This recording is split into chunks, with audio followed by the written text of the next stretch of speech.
Hello everyone, स्वागत है आप सभी का अपने यूट्यूब चैनल RWT ऑफिशियल पर। तो साथियों, अगर आप यूपी पुलिस कांस्टेबल री एग्ज़ाम की तैयारी कर रहे हैं तो इस प्रैक्टिस सेट को ज़रूर लगाना। एग्ज़ाम पर कोचिंग की टीम द्वारा बनाए गए 10 प्रैक्टिस सेट जो स्पेशली री एग्ज़ाम की तैयारी के लिए बनाए गए हैं। तो साथियों, सभी चैनल को सब्सक्राइब कर लो, बेल आइकन को प्रेस कर लो, जिससे मेरी डेली क्लासेस का नोटिफिकेशन सबसे पहले आपको मिले। और ये आज का जो प्रैक्टिस सेट है वो 9 है। इससे पहले मैंने आपको 8 प्रैक्टिस सेट करा दिए हैं जो विवेक सर ने तैयार किए हैं वॉल्यूम 2। चलिए हम स्टार्ट करते हैं। तो हमारा पहला प्रश्न स्क्रीन पर, श्यामल किस तद्भव शब्द का तत्सम रूप है? श्यामल किस तद्भव शब्द का तत्सम रूप है? तो ये सांवला का, किसका? सांवला का। ए का आंसर डी, ए का आंसर, फर्स्ट का आंसर डी है। नेक्स्ट है प्रश्न सेकंड नंबर, शाखा मृग निम्नलिखित में से किस शब्द का पर्यायवाची है? शाखा मृग निम्नलिखित में से किस शब्द का पर्यायवाची है? तो ये बंदर का पर्यायवाची है शाखा मृग। सेकंड का डी आंसर क्या है? सेकंड का भी डी है। क्वेश्चन नंबर थर्ड है, समुद्री जहाज जिस पर से सैनिक युद्ध करते हैं, वाक्यांश के लिए एक शब्द कौन सा है? तो वाक्यांश के लिए एक शब्द क्या हो जाएगा बच्चों? युद्धपोत। क्या कहेंगे? समुद्री जहाज जिस पर सैनिक युद्ध करते हैं तो उसे क्या कहेंगे? युद्धपोत। यानी तीसरे का आंसर बी है। जिस भी भाई बहन ने ये प्रैक्टिस सेट नहीं मंगा पाए हैं वो भाई बहन इस प्रैक्टिस सेट को ज़रूर लगाएं। ये अति महत्वपूर्ण प्रैक्टिस सेट है। चलिए नेक्स्ट क्वेश्चन पे चलते हैं। किस विकल्प में शब्द श्रुति सम भिन्नार्थक का सही अर्थ वेद है? तो श्रुति सम भिन्नार्थक का सही अर्थ वेद क्या पूछा है? नहीं है पूछा है। इसमें 3 ऐसे होंगे जो सही होंगे और एक कैसा होगा जो गलत होगा। तो 4 का आंसर क्या हो जाएगा? अनल, अनिल क्या हो जाएगा? तो इसका बी आंसर है, 4 का बी। चलिए आगे चलते हैं। खिड़की खुलने से प्रकाश आएगा, इस वाक्य में किस प्रकार की अशुद्धि है? तो इस वाक्य में खिड़की खुलने से प्रकाश आएगा, तो इसमें कारक संबंधी त्रुटि है। 5 का आंसर है। आगे चलते हैं। निम्नलिखित में से किसके नाम प्रायः पुल्लिंग होते हैं? तो किसके नाम प्रायः पुल्लिंग होते हैं? समुद्रों के जितने भी नाम होते हैं वो प्रायः पुल्लिंग होते हैं, जैसे महासागर। नेक्स्ट है, निम्नलिखित में से किस शब्द का प्रयोग एक वचन में ही होता है? हस्ताक्षर हमेशा बहुवचन में आते हैं। और दल क्या है? ये एक वचन है। 7 का क्या हो जाएगा? बी। दल क्या, इसका क्या आंसर हो जाएगा? 7 का बी। चलिए आगे चलते हैं। अलमारी में कपड़े पड़े हैं, रेखांकित शब्द में कौन सा कारक है? कौन सा इसमें कारक है? अलमारी। तो तो 8 का आंसर क्या हो जाएगा? अधिकरण कारक। क्या हो जाएगा? अधिकरण कारक। आगे चलते हैं। बनाकर शब्द में कौन सा प्रत्यय है? बनाकर शब्द में कौन सा प्रत्यय है? बनाकर, तो इसमें क्या है? कर प्रत्यय है, यानी 9 का आंसर सी है। 9 का आंसर सी। नेक्स्ट क्वेश्चन है, तरावट शब्द में मूल शब्द और प्रत्यय निम्न में से कौन सा है? तो इसमें मूल शब्द और प्रत्यय पूछा है, तो तरावट क्या है? क्वेश्चन क्या है? तरावट, तो इसमें आवट प्रत्यय और तर मूल शब्द है, तो आंसर डी है इसका, 10 का डी। आगे, आराम कुर्सी। क्या? आराम कुर्सी शब्द में कौन सा समास है? तो आराम कुर्सी में कौन सा समास है? तो इसमें तत्पुरुष समास है। आराम करने के लिए कुर्सी, तो 11 का, या आराम की कुर्सी, तो 11 का डी आंसर। लक्ष्य का तद्भव रूप बताइए। लक्ष्य का तद्भव रूप क्या होगा? क्या होगा बच्चों? लक्ष्य का तद्भव लाख। क्या हो जाएगा? लाख। 12 का डी आंसर। नेक्स्ट, जैनेन्द्र शब्द का संधि विच्छेद क्या होगा?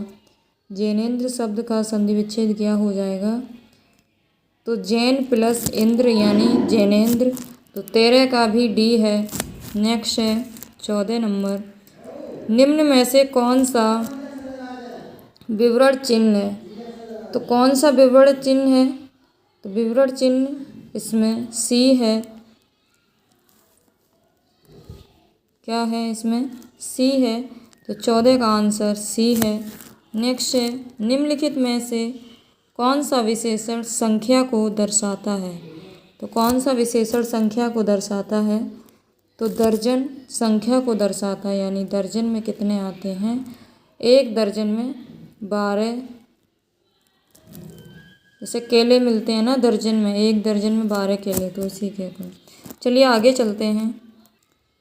16 नंबर प्रश्न है, मच्छर भिनभिनाते हैं इस वाक्य में कौन सी क्रिया है? इस वाक्य में नाम धातु क्रिया है। 16 का आंसर डी। लता मंगेशकर गीत गा रही है, यह वाक्य किस काल का है? लता मंगेशकर गीत गा रही है, तो ये किस वाक्य का है? किस वाक्य का काल है? तो 17 का क्या हो जाएगा बच्चों? ये अपूर्ण यानी प्रवर्त वर्तमान काल है। लता मंगेशकर गीत गा रही है। नेक्स्ट है 18, मजदूरों द्वारा पेड़ काटा गया, वाक्य का वाच्य। तो इसमें वाच्य पूछा है, तो 18 का क्या हो जाएगा? कर्म वाच्य। मजदूरों द्वारा पेड़ काटा गया, तो इसमें कर्म वाच्य है। नेक्स्ट है, ठिठक जाना मुहावरे का अर्थ निम्नलिखित में से कौन सा है? ठिठक जाने मुहावरे का अर्थ क्या है? यानी रुक जाना।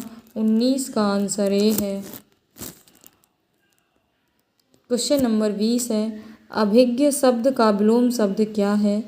अभिज्ञ का विलोम शब्द क्या हो जाएगा? तो अभिज्ञ का विलोम यानी विपरीत अनभिज्ञ। 20 का आंसर ए है। नेक्स्ट है, निम्नलिखित जो भी विकल्प में से एक लोकोक्ति उसका चयन करना है। तो लोकोक्ति का चयन करना है, तो क्या? जो गरजते हैं वो बरसते नहीं, आस्तीन का सांप, तो यही लोकोक्ति है। आँख चुराना ये मुहावरा है, आस्तीन का सांप ये मुहावरा है। ये तीनों मुहावरे हैं, लेकिन ये क्या है? लोकोक्ति है। तो 21 का आंसर ए है। नेक्स्ट है, हिंदी साहित्य में वात्सल्य रस को मिलाकर कुल कितने वाक्य रस हैं? तो कुल कितने वाक्य रस हैं? 22 का क्या हो जाएगा आंसर बच्चों? आप बताइए। तो तो 22 का आंसर हो जाएगा डी। क्या हो जाएगा? डी। वात्सल्य रस को मिलाकर कुल 11 काव्य रस होते हैं। चलिए आगे चलते हैं। निम्नलिखित में से संबंधवाचक सर्वनाम का उदाहरण कौन सा है? तो संबंधवाचक सर्वनाम का उदाहरण क्या हो जाएगा? जिसका आपको जो तो क्या हो जाएगा? 23 का आंसर आपको क्या हो जाएगा? ये संबंधवाचक सर्वनाम विशेषण का ये उदाहरण है। नेक्स्ट है, नील गगन सा शांत हृदय था, नील गगन सा शांत हृदय था हो रहा। इस पंक्ति में कौन सा अलंकार है? तो इस पंक्ति में कौन सा अलंकार है? तो इसमें उपमा अलंकार है। क्या है बच्चों? इसमें उपमा अलंकार है। 24 का ये आंसर। नेक्स्ट है, हरि शब्द का अनेकार्थी शब्द किस विकल्प में नहीं है? तो इसमें क्या पूछा है? नहीं पूछा है। तो 25 का बरवै, तो बरवै हरि, सॉरी ये दोहा है। नेक्स्ट पे आ गए, हरि शब्द का अनेकार्थी शब्द किस विकल्प में नहीं है? तो दूध में नहीं है, लेकिन सिंह, सर्प और सूर्य इसमें हरि शब्द का अनेकार्थी शब्द है। नेक्स्ट है, दोहा और रोला छंद में को क्रम से मिलने, दोहा और रोला छंद को क्रम से मिलाने पर कौन सा छंद बनता है? और जो दोहा और रोला को मिला देंगे तो कौन सा छंद बन जाएगा? तो कौन सा बच्चों बन जाएगा? तो कुंडलिया छंद बन जाएगा। दोहा और रोला छंद के मिलने से ही कुंडलिया छंद की उत्पत्ति हुई है। तो 26 का आंसर सी हो जाएगा। नेक्स्ट है, नेक्स्ट क्या है? तो ये आपको एक गद्यांश दिया गया है जिसको पढ़ना है और इसके आंसर लगाने हैं। 27 से लेकर 31 तक इसके क्वेश्चन होंगे। तो चलिए इसको पढ़ते हैं। दैनिक जीवन में हम अनेक लोगों से मिलते हैं जो विभिन्न प्रकार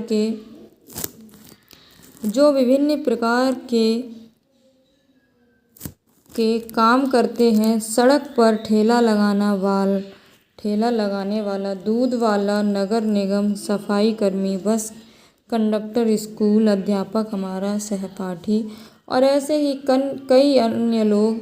शिक्षा, वेतन, परंपरागत चलन और व्यवसाय के स्तर पर कुछ लोग निम्न स्तर पर कार्य करते हैं तो कुछ उच्च स्तर पर कार्य करते हैं। एक माली एक कार्य को सरकारी कार्यालय के किसी सचिव के कार्य से अति निम्न स्तर पर माना जाता है। आगे पढ़ते हैं। किंतु यदि वही अपने कार्य को कुशलतापूर्वक करता है और उत्कृष्ट सेवाएं प्रदान करता है तो उसका कार्य उस सचिव के कार्य से कहीं बेहतर है जो अपने काम में ढिलाई बरतता है तथा अपने उत्तरदायित्व को निर्वाह नहीं करता। क्या आप ऐसे सचिव को एक आदर्श अधिकारी कह सकते हैं? वास्तव में पद महत्वपूर्ण नहीं होता, बल्कि महत्वपूर्ण होता है कार्य के प्रति समर्पण भाव और कार्यप्रणाली में पारदर्शिता। तो यही इसमें महत्वपूर्ण होता है, हमारा पद इतना महत्वपूर्ण नहीं रखता है।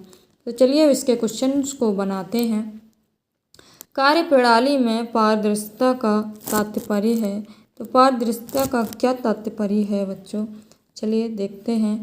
काम करने के ढंग में बरती गई स्वच्छ सोच, काम करने के ढंग में बरती गई दृढ़ता, काम करने के ढंग में बरती गई कुशलता, काम करने के ढंग में बरती गई चालाकी। तो ये तो बिल्कुल ही नहीं होगा, काम करने की चालाकी, यानी ऑप्शन डी तो बिल्कुल नहीं होगा। तो 27 का आंसर बताइए क्या हो जाएगा? तो इसमें क्या हो जाएगा? 27 का आंसर काम करने के ढंग में बरती गई कुशलता। तो ऑप्शन सी हमारा बेस्ट रहेगा इन चारों ऑप्शंस में से। तो 27 का आंसर सी हो गया। नेक्स्ट है, एक माली का कार्य सरकारी सचिव के कार्य से भी बेहतर है यदि क्या दोनों के काम की तुलना उसके पद वेतन से ना की जाए। माली अपने काम को कुशलता से करे किंतु सचिव ढिलाई बरतता है। सचिव अपने काम को कुशलता से करे, माली अपने काम को कुशलता से करे। तो क्या हो जाएगा? माली अपने काम को, इसमें भी यही पढ़ा था आपने, हमने माली अपने काम को कुशलता से करे, किंतु सचिव जब ढिलाई से बरतते हैं। तो इसका आंसर यही हो जाएगा, बेस्ट है इन चारों में से। तो 28 का आंसर क्या हो गया बच्चों?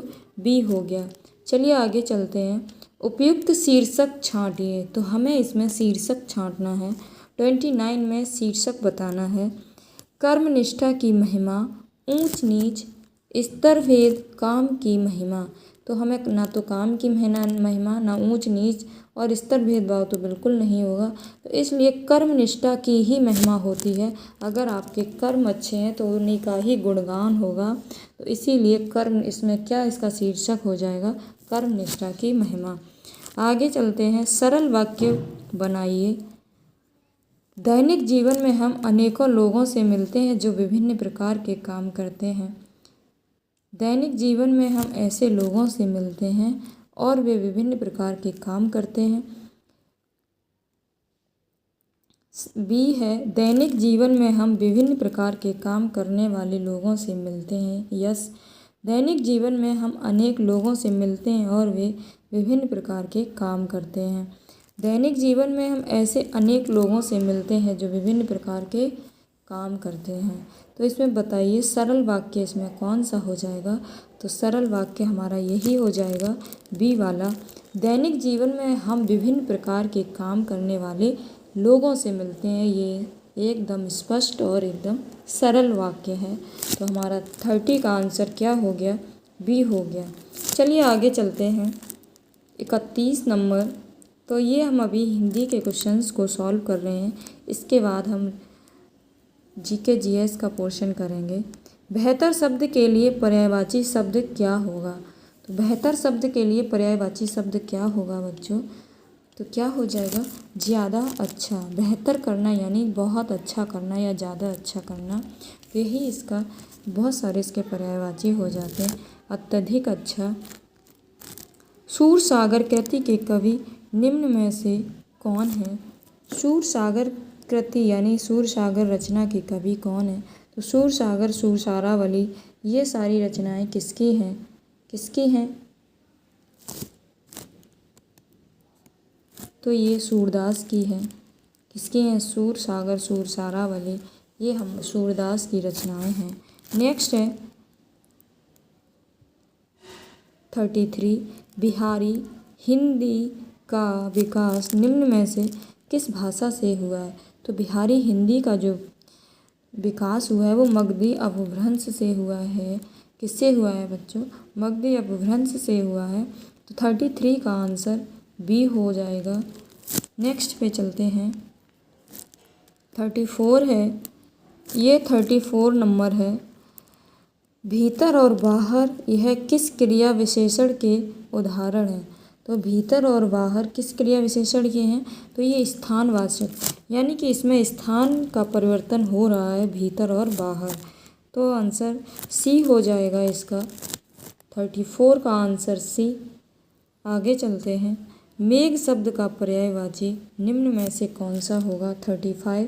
तो 35 का आंसर क्या हो जाएगा? तो इसमें मेघ शब्द का पर्यायवाची क्या हो जाएगा? नीरद, यानी ऑप्शन डी हो जाएगा। क्या हो जाएगा? ऑप्शन डी सही हो जाएगा 35 का। आगे चलते हैं। कुल, कूल, श्रुति, सम, भिन्नार्थक शब्द का सही अर्थभेद निम्न में से कौन सा होगा? तो इनका भिन्नार्थ श्रुति, कूल और कुल का। तो कुल एक वंश होता है और कूल क्या होता है? कुल वंश होता है और कूल क्या होता है? किनारा होता है। तो इसीलिए हमारा आंसर सी सही है, एकदम सटीक है। फेंक कर चलाया जाने वाला हथियार वाक्यांश के लिए एक शब्द का चयन कीजिए। तो फेंक कर चलाए जाने वाले हथियार को हम क्या कहते हैं? अस्त्र कहते हैं। तो याद रखिएगा, फेंक कर चलाने वाले अस्त्र को, हथियार को हम क्या कहते हैं? अस्त्र कहते हैं।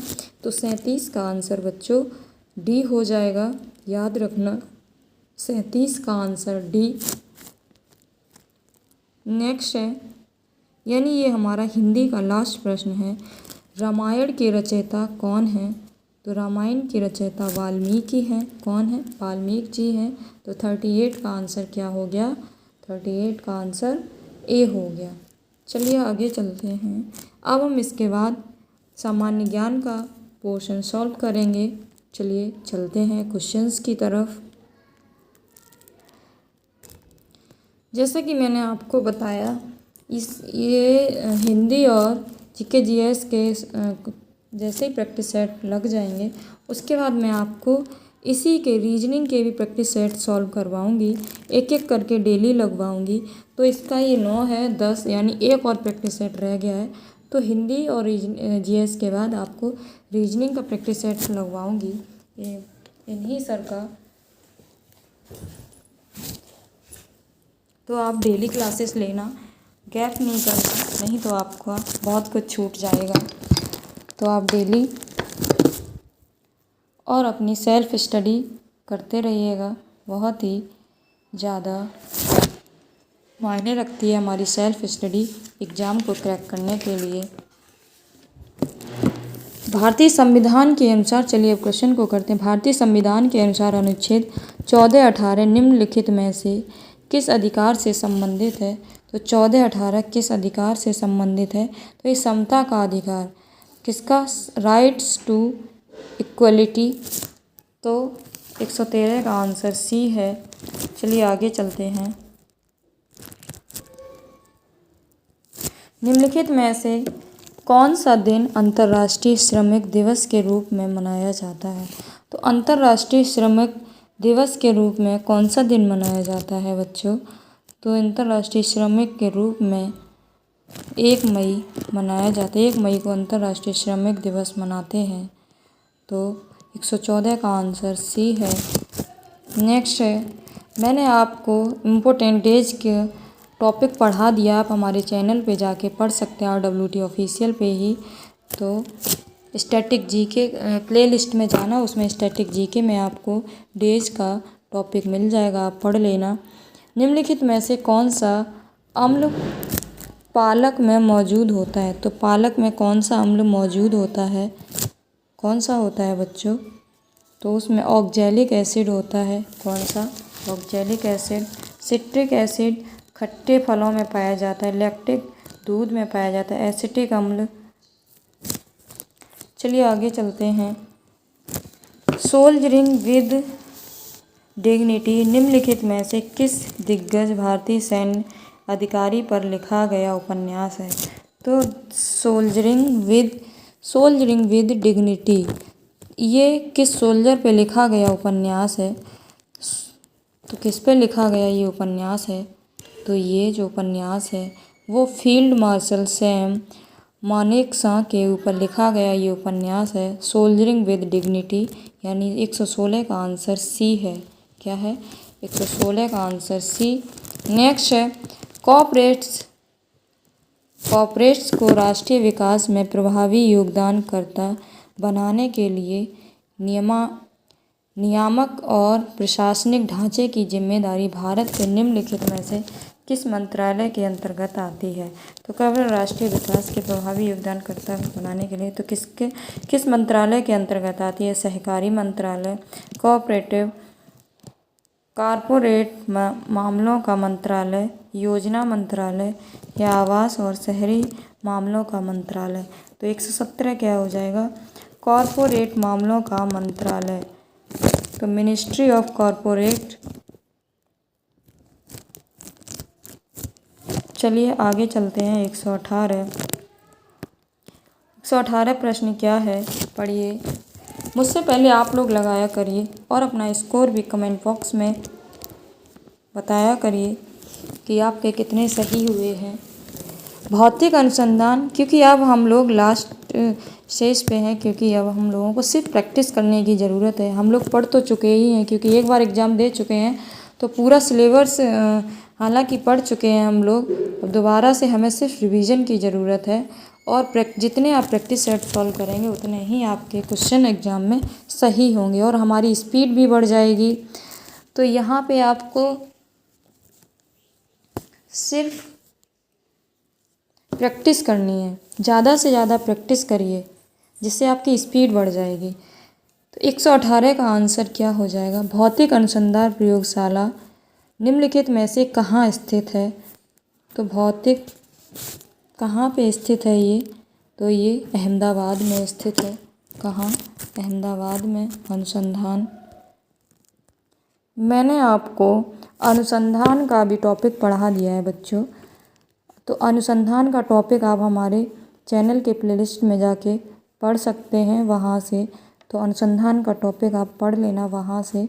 तो यहाँ बताने की ज़रूरत नहीं है, आपका टाइम वेस्ट ही होगा।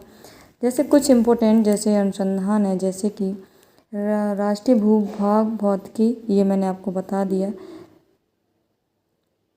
ये वाला देख लीजिए, राष्ट्रीय भूभौतिकी अनुसंधान संस्थान कहाँ है? तो ये हैदराबाद में। कहाँ है ये हैदराबाद में भूभौतिकी। और जैसे एक इम्पोर्टेंट है केंद्रीय नमक व समुद्री रसायन संस्थान, तो ये कहाँ है? ये भावनगर में है। मैं जो बोल रही हूँ आप उस पर ध्यान देना। केंद्रीय नमक रसायन संस्थान ये कहाँ है? तो ये भावनगर में है, आप इसको याद रखना। एक और है इम्पोर्टेंट, जैसे रमण अनुसंधान संस्थान। नेक्स्ट क्या है? रमण अनुसंधान संस्थान केंद्र, तो ये कहाँ? ये बेंगलुरु में है। बेंगलुरु में, इसमें एक ऑप्शन दिया भी गया है। तो बेंगलुरु में कौन सा संस्थान है? तो बेंगलुरु में है रमण अनुसंधान संस्थान। ये इम्पोर्टेंट है, क्या पता आगे ये वाला पूछ लिया जाए, तो आप इसको याद रखना। केंद्रीय जूट, ये भी इम्पोर्टेंट है, जूट अनुसंधान संस्थान। तो जूट जो है वो कोलकाता, कहाँ है? कोलकाता में है। भारतीय दलहन, आपको पता होगा, दलहन और चीनी अनुसंधान संस्थान कानपुर में है। केंद्रीय चावल, तो केंद्रीय चावल अनुसंधान, ये कई बार पूछ लिया गया, तो ये कटक में है।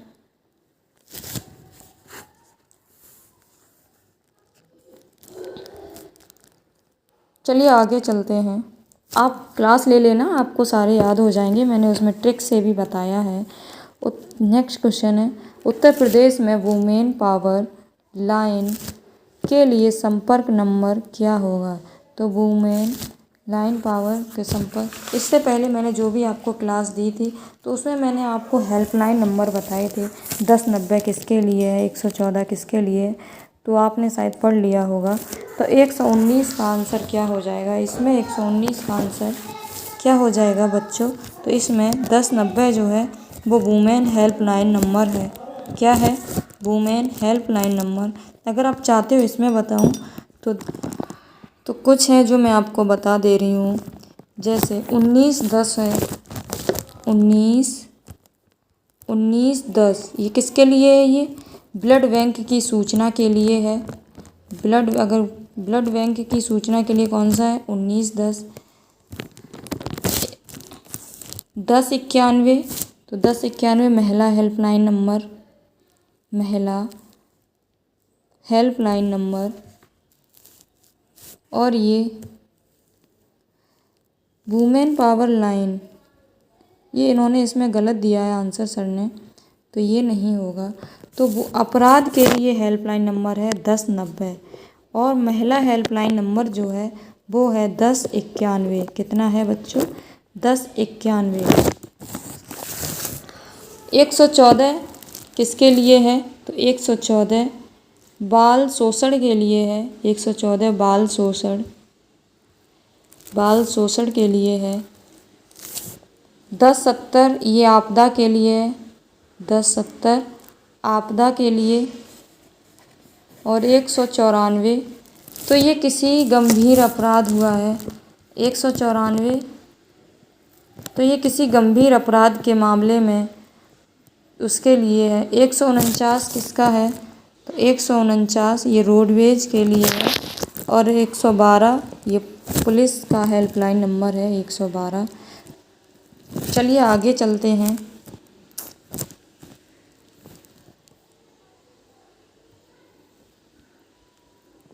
एक 120 मामल्लापुरम उत्सव निम्न में से किस राज्य का त्यौहार है? किस राज्य का त्यौहार है? तो ये किस राज्य का त्यौहार है? 120 का आंसर सी हो जाएगा, तमिलनाडु। किसका है? तमिलनाडु का है।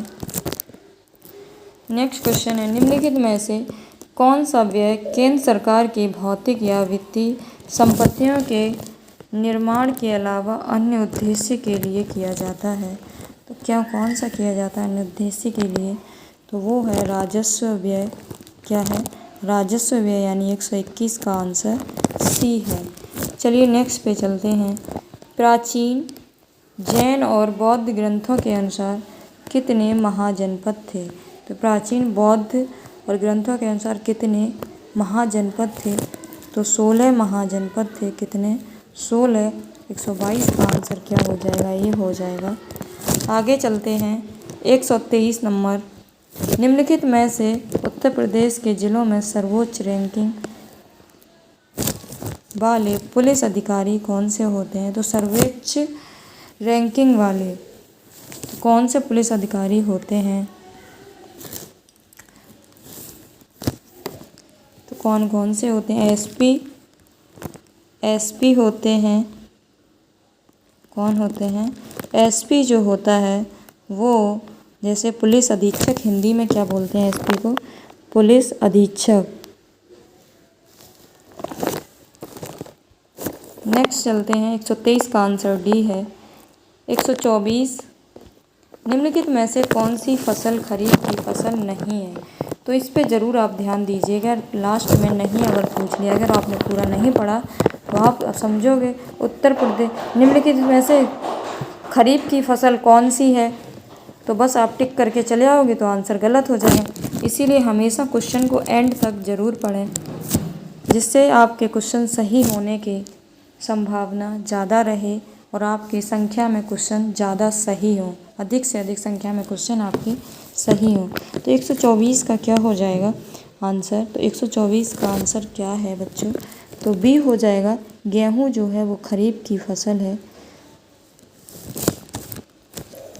नेक्स्ट है,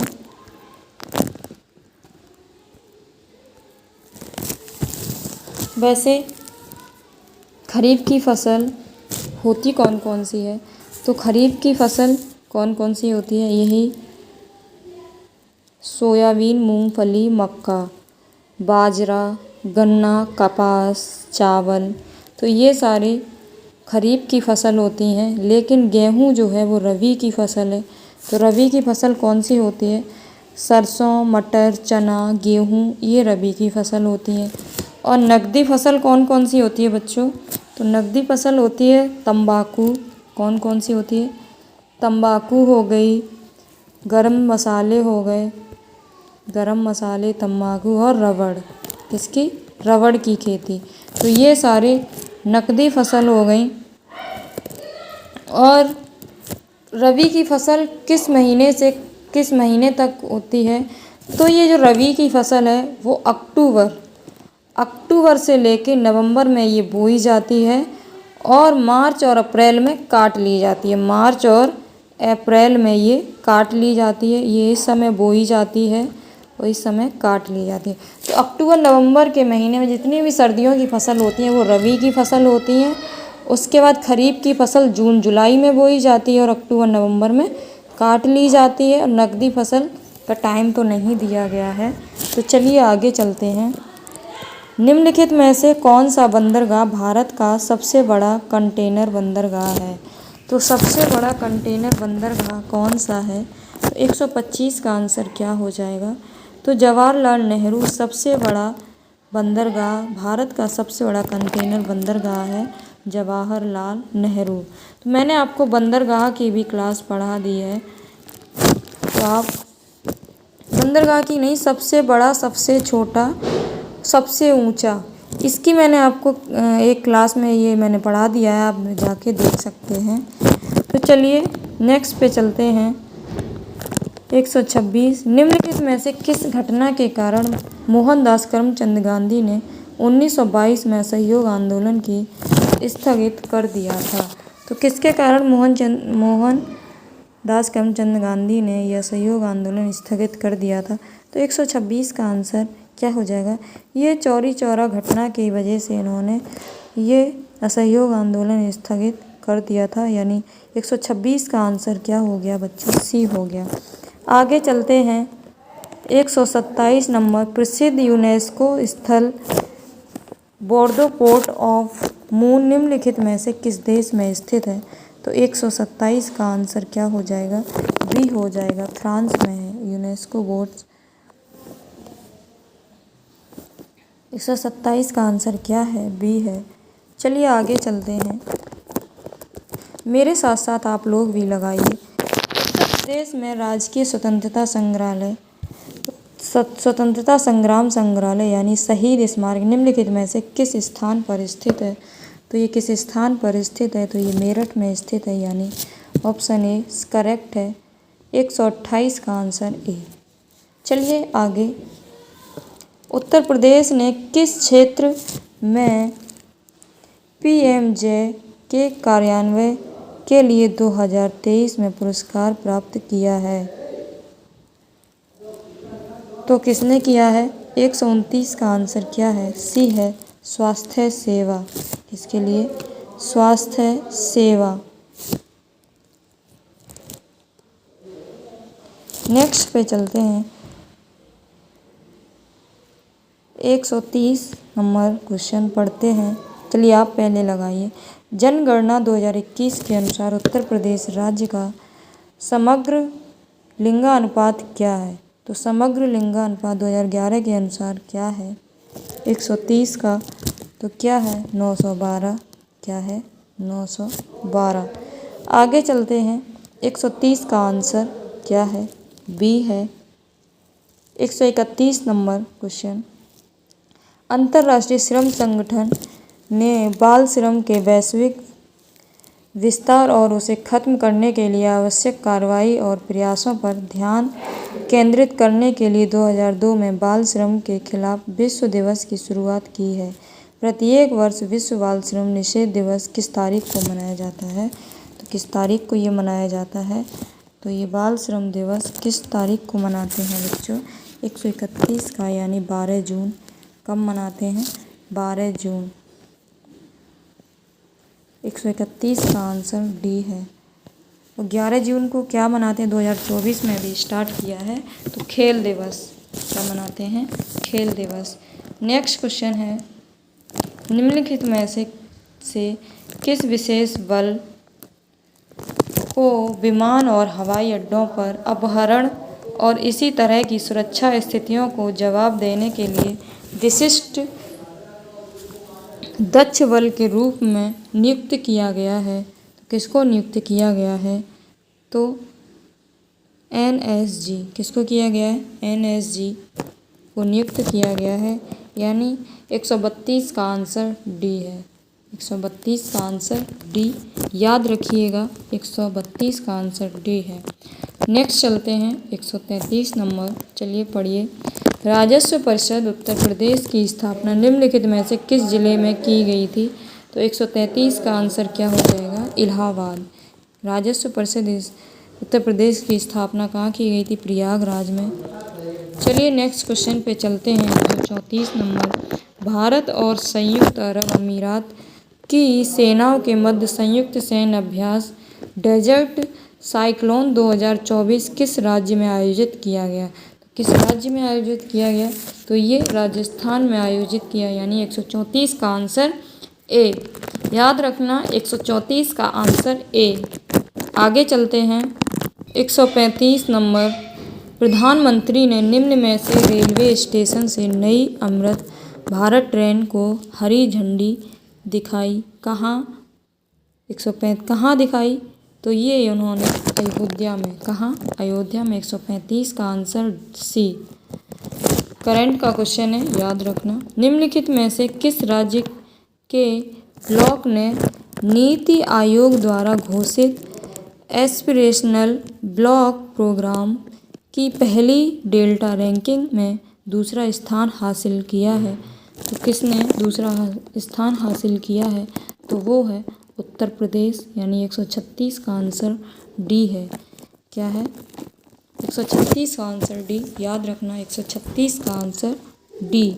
नेक्स्ट क्वेश्चन है 137 नंबर, रूस यूक्रेन संघर्ष के क्षेत्र से भारतीय नागरिकों को निकालने के लिए भारत द्वारा शुरू किए गए ऑपरेशन का नाम क्या है? तो भारत द्वारा शुरू किए गए ऑपरेशन का नाम क्या है? तो क्या है ऑपरेशन? क्या है ऑपरेशन अश्वगंधा, यानी 137 का आंसर सी है। याद रखना 137 का आंसर सी। आगे चलते हैं 138 नंबर, निम्नलिखित में से किस देश ने 2024 में ब्रिक्स समूह में शामिल होने से इनकार कर दिया है? तो ब्रिक्स समूह में होने से इनकार किसने कर दिया है? तो 138 का आंसर क्या हो जाएगा? रूस ने ब्रिक्स समूह में शामिल होने से इनकार कर दिया है।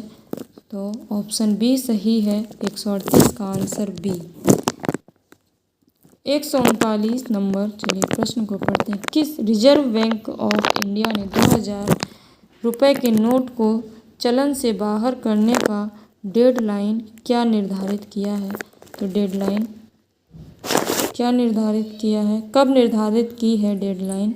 तो इसका 139 का आंसर क्या हो जाएगा? 30 सितंबर 2023 को इसकी डेडलाइन निर्धारित करने की डेट क्या है? 30 सितंबर 2023। 139 का आंसर डी है।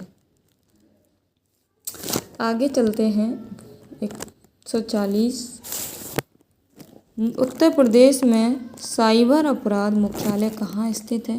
तो साइबर अपराध मुख्यालय लखनऊ में स्थित है। कहाँ? लखनऊ में। 140 का आंसर बी है। आगे चलते हैं 141 नंबर, जीएसटी का तात्पर्य क्या है? तो गुड्स एंड सर्विस टैक्स, वस्तु एवं सेवा कर। तो क्या हो जाएगा? 141 का आंसर सी है। मैंने आपको गुड्स एंड सर्विस टैक्स इसकी क्लास पढ़ा दी है, यानी ये लेक्चर मैंने आपको गुड्स एंड सर्विस टैक्स का टॉपिक पढ़ा दिया है। आप लोग हमारे चैनल के प्लेलिस्ट में जाके पढ़ सकते हैं। इससे शॉर्ट नोट्स में ही पढ़ाया है इसको, जो भी इम्पोर्टेंट है उतना ही बताया है। चलिए आगे चलते हैं 142 नंबर, प्रदेश के किस जिले में आतंकवादी हमलों से निपटने के लिए कमांडो ट्रेनिंग स्कूल बनाया जा रहा है? तो किस देश में कमांडो ट्रेनिंग स्कूल बनाया जा रहा है? तो 142 का क्या है? लखनऊ में। किस जिले में, देश में नहीं सॉरी, किस जिले में कमांडो ट्रेनिंग स्कूल बनाया जा रहा है? तो ये लखनऊ में बनाया जा रहा है। 142 का आंसर क्या है? डी। चलिए आगे चलते हैं, निम्नलिखित में से कौन फिलीपींस की राजधानी है? यानी इसमें फिलीपींस की कौन सी राजधानी है? तो फिलीपींस की राजधानी मनीला है। 143 का आंसर सी है। 144 नंबर, भारत में राष्ट्रीय एकता दिवस किस तारीख को मनाया जाता है? तो भारत में राष्ट्रीय एकता दिवस 31 अक्टूबर को मनाते हैं। 144 का आंसर बी, याद रखना 31 अक्टूबर। निम्नलिखित में से किस प्रसिद्ध लेखक को उपन्यास सम्राट के नाम से जाना जाता है? तो कौन से वो प्रसिद्ध लेखक हैं? तो वो हैं मुंशी प्रेमचंद को उपन्यास का सम्राट के नाम से जाना जाता है। 145 का आंसर डी है। आगे चलते हैं 146 नंबर, भारतीय क्रिकेट कंट्रोल बोर्ड ने किस क्रिकेट खिलाड़ी को क्रिकेट ऑफ द ईयर 2024 के अवार्ड से सम्मानित किया है? तो किसको सम्मानित किया है? तो ये शुभमन गिल को सम्मानित किया, यानी कि 146 का आंसर ए है। याद रखना 146 का आंसर ए है, शुभमन गिल। 147, चंद्रयान 3 के लैंडर का क्या नाम था? तो चंद्रयान 3 के लैंडर का नाम क्या था बच्चों? तो विक्रम लैंडर का नाम क्या था? विक्रम। तो ऑप्शन डी करेक्ट है इसका। क्या है? 147 का आंसर डी है। नेक्स्ट चलते हैं, हाल ही में प्रधानमंत्री ने निम्नलिखित में से किस स्थान पर स्थित भारत के सबसे बड़े सम्मेलन और प्रदर्शनी केंद्र IICC का उद्घाटन किया है? तो 148 का क्या हो जाएगा? नई दिल्ली में IICC का उद्घाटन किया है। 148 का आंसर सी है। आगे चलते हैं 149 निम्नलिखित में से कौन सा भारत में पुलिस का सर्वोच्च सम्मान है? तो पुलिस का सर्वोच्च सम्मान क्या है? राष्ट्रीय पुलिस वीरता पुरस्कार। क्या है? राष्ट्रपति पुलिस वीरता पुरस्कार। 149 का ए,